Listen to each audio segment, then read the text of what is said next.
Hi, I'm Stacey Barr, the Performance Measure Specialist of staceybarr.com, and welcome to lesson number 7 in the 10 Secrets to KPI Success program.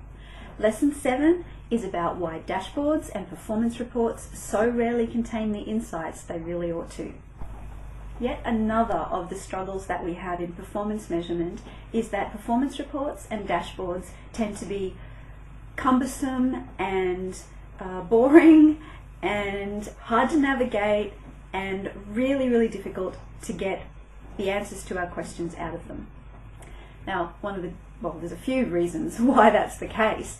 One of them is that we have the wrong purpose for performance reports, and it's often not a stated purpose. Usually it's kind of a hidden purpose, and that is that we use performance reports more for covering the arse rather than for continuous performance improvement.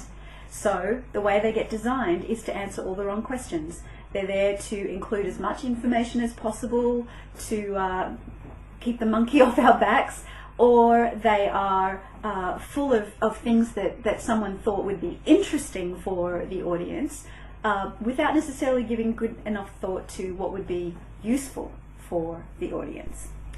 This usually means that performance reports are just full of noise, and that noise drowns out the important signals that we should respond to. Just about every performance report that I see in my clients and people who come to my workshops, they all have the same kinds of features. They're full of tables, they're full of words, and usually these words are really just explaining all the stuff that got done last month or last quarter. The tables are very hard to get signals out of. It's just loads and loads of numbers. These performance reports, if they do contain graphs, usually the graphs are there for decorative purposes more than anything, and different styles of graphs are used just to keep the report interesting. The truth is that you need to deliberately choose the appropriate kind of graph to answer the specific question that you have. And what this means is that performance reports are generally chock-a-block full of noise that drowns out all the important signals that you need to be responding to truly get performance to improve. Just about every performance report that I've seen from my clients or from people who come to my workshops have the same set of features. Loads of tables, just full of numbers, and when you have tables, of course you can't see patterns, you can't see signals in tables. They're full of words, and those words are generally there, again for the cover your ass purpose, just to say all the stuff that we did last month. They're often full of silly dials and gauges like you see on most dashboards, which truly don't say anything useful about what performance is really doing and whether you should respond or not respond.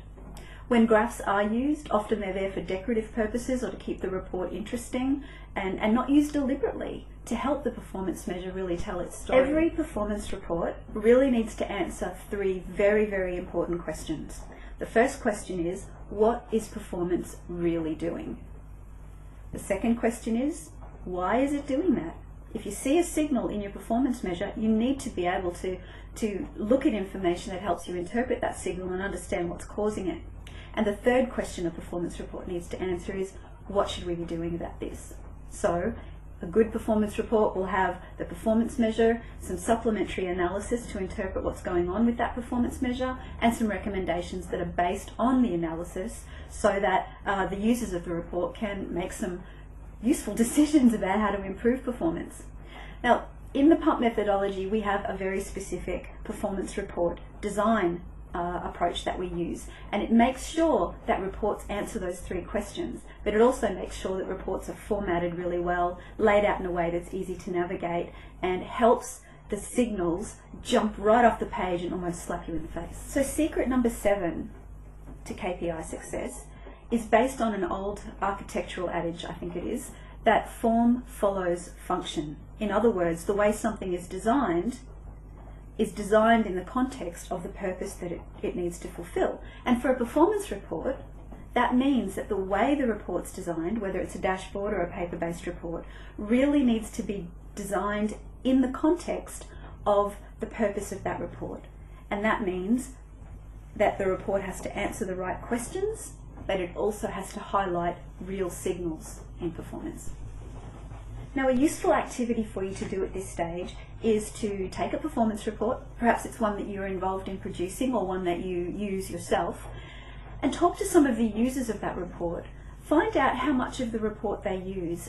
Find out how hard or easy they find it to navigate through. Find out how often they get performance improving insights from it. Then when we get together again in lesson 8, we're going to look at this theme of knee-jerk reacting to your data, and I'm going to explain to you why your KPIs are more often than not misleading you.